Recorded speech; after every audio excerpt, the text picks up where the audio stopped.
To really understand the heart and the meaning of baptism, though, we have to go way back 3,500 years, back to the book of Exodus, to really get an understanding of what's going on here. You see, back then, the Israelites, they were slaves. They were slaves to a great nation called Egypt. And Egypt had held them in bondage for 400 years. They cried out to God, "Free us from this bondage, Lord. Free us from this bondage." And finally God had heard, and he released them from Egypt. But after he released them from Egypt, a very unique thing happened. They walked out, they were celebrating, they were in joy. Egypt had said, "Get out of here, take your plagues and everything else with you." And they had come to this great body of water. And when they came up to that great body of water, Pharaoh changed his mind. He said, "I'm going to go after them." As Pharaoh approached, the Israelites looked up, and there were the Egyptians marching after them.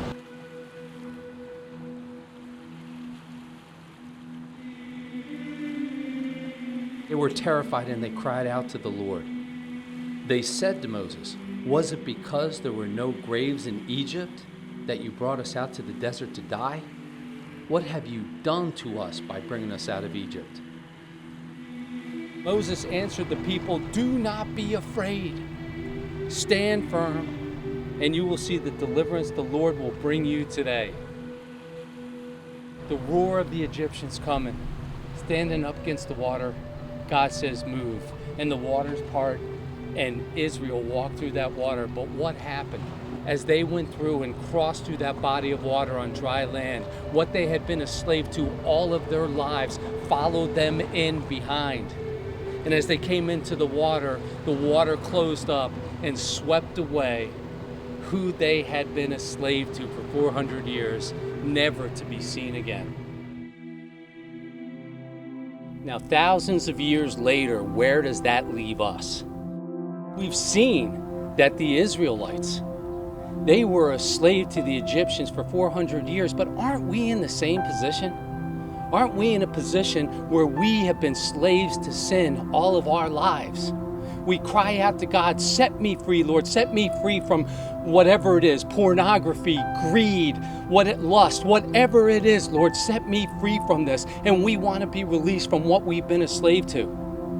And don't we have a choice? Romans 6 says that we are slaves to sin.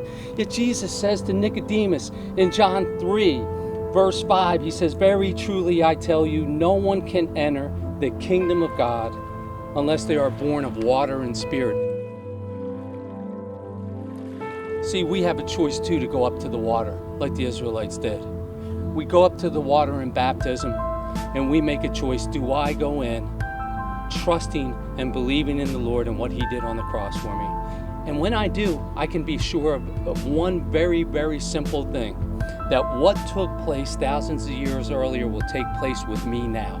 When I go through that water in faith and I come back out, what I've been a slave to will follow me in. That is my sin.